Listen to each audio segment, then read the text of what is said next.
கண்காணித்துக் கொண்டிருக்கிறோம். கணக்கெடுக்கும் பணியும் கண்காணிக்கிற பணியும் நடைபெறுகிறது. எங்கேயாவது கிளஸ்டர் இருந்துச்சுன்னா அங்கிருந்து சாம்பிள்ஸ் எடுத்து ஆர்டிபிசிஆர் பரிசோதனைகள் செய்யப்பட்டு வருகிறது. இதுவரைக்கும் அந்த பாதிப்பு என்பது கிளஸ்டராக இல்லை. எங்கேயும் ஒரே குடும்பத்தில் 2-3 பேருக்கான பாதிப்பு, ஒரே தெருவில் ஒரு 10-15 பேருக்கான பாதிப்பு என்கின்ற வகையில் கொரோனா வந்தப்ப, டெல்டா வந்தப்ப, ஒமிக்ரான் வந்தப்ப அப்போ இருந்த பாதிப்பு இதில் இல்லை. அதனால பாதிப்பு இல்லாத நிலையில் இந்த கண்காணிப்பு என்பது தீவிரமாக இருந்து கொண்டிருக்கிறது. இப்போ கடந்த வாரம் அனுப்பப்பட்ட மாதிரிகளில் 26 மாதிரிகள் அனுப்பினோம். அதில் 22 மாதிரிகள் JN1ங்கிற மாதிரி இருந்தது. மீதி ஒரு 4 WFF, அந்த வேற ஒரு உருமாற்றமான ஒரு கொரோனா. இதனால் எதுவுமே இன்னைக்கு பயப்பட வேண்டிய அந்த சூழல் என்பது இல்லை. எனவே தமிழகத்தில் தொடர்ந்து கண்காணித்துக் கொண்டிருக்கிறோம். கிளஸ்டர் ஏரியாவில் சாம்பிள்ஸ் எடுத்து ஆர்டிபிசிஆர் பரிசோதனை பண்ணுறதுக்கும் உத்தரவிடப்பட்டிருக்கிறது. எந்த வகையிலும் பதட்டம் இல்லாத சூழல் நிலவுகிறது. சமீப காலமாக சின்ன குழந்தைகளுக்கு 12ஆம் வயசு படிக்கக்கூடிய பெண்களுக்குலாம் குழந்தைகளுக்குலாம் மாரடைப்பு வருது. இந்த கொரோனா தடுப்பூசிக்கு இந்த மாரடைப்புக்கு தொடர்பு இல்லை. 100% WHO-வும் ICMR-ம் இது இல்லைன்னு சொல்லிட்டாங்க. தடுப்பூசிகள் போடப்பட்டதுக்கும் இது இந்த மாரடைப்புக்கும் சம்மந்தம் இல்லைன்னு சொல்லியிருக்கிறாங்க. ஆனாலும் இருதயவியல் நிபுணர்கள் என்ன சொல்றாங்கன்னா, அந்த 3 வருஷம் இருந்த அந்த ஒரு ஸ்ட்ரெஸ், அதில் ஏற்பட்ட பாதிப்பு இதுக்கு காரணமாக இருக்கலாம் அப்படின்னு சொல்றாங்க. அந்த 3 வருஷம் நீங்க பாத்தீங்கன்னா 2019 2022 வரைக்கும் உலகம் முழுக்கமே இந்த ஸ்ட்ரெஸ் பரவுச்சு. மன அழுத்தம், மன உளைச்சல், எல்லாருக்குமா பாதிப்பு. ஒவ்வொரு குடும்பத்திலும் ஒரு உயிர் பாதிச்சது. பல கோடிக்கணக்கான ரூபாய் சொத்து பாதிப்பு ஏற்பட்டது.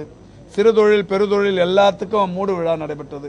இந்த மாதிரி ஒரு பெரிய அளவிலான பாதிப்பை 3 ஆண்டுகள் தொடர்ச்சியாக சந்தித்ததன் விளைவு ஒவ்வொருவருக்குமே மன அழுத்தமும், மன உளைச்சலும், அந்த மனவேதனையும் இருந்தது. அதுவுமே இதுக்கு காரணமா இருக்கலாம்னு சொல்லி மருத்துவ வல்லுநர்கள் சொல்றாங்க. இருந்தாலும் கூட நாமளே 1 வருஷத்துக்கு முன்னாடி கோவையில் இந்த இருதயவியல் நிபுணர்களை கொண்டு ஒரு கூட்டத்தை நடத்தி இதுக்கான ஆராய்ச்சிகளை மேற்கொள்ள சொல்லியிருக்கிறோம். நம்ம சொன்னதுக்கு அப்புறம் தான் WHO-வும் சொன்னாங்க, இது ஆராய்ச்சிகள் மேற்கொள்ளணும், இந்த மாரடைப்புகள் எதனால வருதுங்கிறத ஆராய்ச்சி பண்ணணும்னு அவங்களும் சொன்னாங்க. அதை தொடர்ந்து நம்ம ஒன்றிய அரசின் நல்வாழ்வுத்துறை அமைச்சர் மன்சுக் மாண்டவியா அவர்களும் இதே கருத்தை தெரிவித்திருக்கிறார்கள். இந்த வகையில் ஆராய்ச்சிகள் பரவகையாக நடைபெற்றுக் கொண்டிருக்கிறது. இதனால்தான் நாம கூட, நானும் நம்முடைய துறையின் செயலாளர், உங்களுக்கு தெரியும், 2-3 கூட்டம் ஏற்கனவே நடத்தி ஒரு இன்டர்நேஷனல் கான்ஃபரன்ஸ் ஒன்று நடத்த போறோம். எதிர்காலத்தில் இருக்கிற இந்த நோய் பாதிப்புகளை கண்டறிவது, அதற்கு தீர்வு காண்பதற்கு ஒரு அகில உலக மருத்துவ மாநாடு ஒன்று நடத்தவிருக்கிறோம். வருகிற 17, 18, 19, 20 ஒரு 3 நாள் நடக்க போது ட்ரேட் சென்டர்ல. இதுல பல்வேறு நாடுகளிலிருந்து பல துறைகளில் சிறந்து விளங்குகிற மருத்துவ விற்பனர்கள் பங்கேற்று அவர்களுடைய ஆராய்ச்சிகளை அங்கே பதிவு செய்யவிருக்கிறார்கள். ஒரு பெரிய அளவில் இதுவரை இந்தியாவில் வேறு எந்த மாநிலத்திலும் இந்த மாதிரியான ஒரு முயற்சி மேற்கொண்டதில்லை. முதல் தடவையாக அதை பண்ண போறோம்.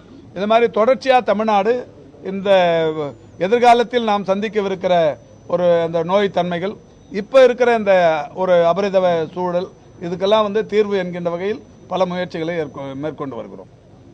எய்ம்ஸ் மருத்துவமனை ஜனவரி 2ஆம் தேதி முதல் கட்டுமான பணி துவங்கணும் மத்திய அமைச்சர் நேற்று 1 வாரத்துக்கு முன்னாடி பேசியிருக்காங்க. அதுக்கான வாய்ப்பு இருக்குதா, துவங்குதா? இல்ல, இப்ப அந்த டெண்டர் ப்ராசஸ் எல்லாம் போயின்னு இருக்கு. இப்பதான் அந்த ஒரு 5 வருஷத்துக்கு அப்புறம் இப்போ அந்த அடிப்படை தொடங்கி இருக்கிறார்கள்.